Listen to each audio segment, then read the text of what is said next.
माँ एक बार माफ कर दो। आसमान में बादल छाए, हवा चली, जैसे माँ की आत्मा ने बेटे को छू लिया हो। कृष्ण ने रुक्मिणी की ओर देखा। देखा देवी, यही सत्य है।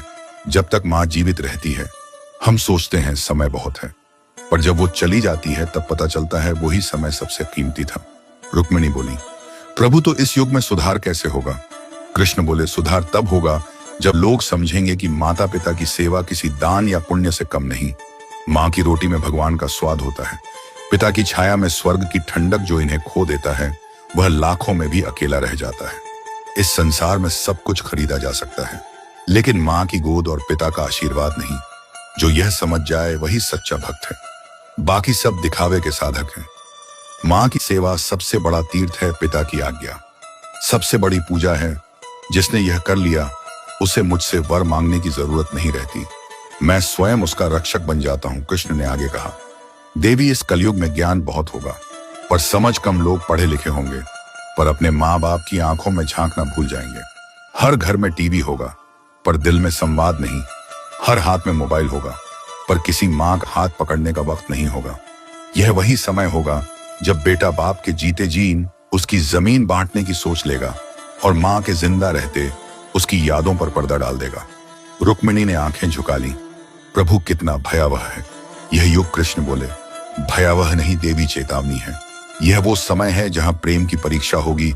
जो इंसान अपने माता पिता को संभाल लेगा वही इस युग का सच्चा वीर कहलाएगा। श्री कृष्ण बोले, देखो देवी, एक इंसान का परिवर्तन पूरे युग को बदल सकता है। जैसे एक दीपक अंधकार मिटा देता है, वैसे ही एक सजग आत्मा समाज को जगाती है। माँ की सेवा में जो आनंद है वह किसी तीर्थ में नहीं। आज लोग मेरे दर्शन के लिए मथुरा, द्वारका, वृंदावन जाते हैं, पर मैं तो वहीं हूं जहां माँ अपने बेटे के लिए रोटी सेंकती है। देवी, यही मेरी सच्ची उपस्थिति है।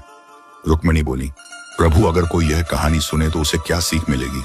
कृष्ण बोले, देवी, सीख यही कि माता पिता की सेवा से बड़ा धर्म कोई नहीं, उनके आशीर्वाद से बढ़कर कोई पूजा नहीं। जो बेटे अपनी माँ के चेहरे की झुर्रियों में तकलीफ नहीं बल्कि तपस्या देखें वही महान कहलाते हैं।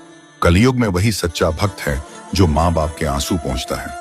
कृष्ण का स्वर कोमल था। देवी, आज का इंसान जीवन में सब कुछ चाहता है, धन, शोहरत, यश, सम्मान, पर यह नहीं जानता कि इन सब का मूल माता पिता की खुशी में छिपा है।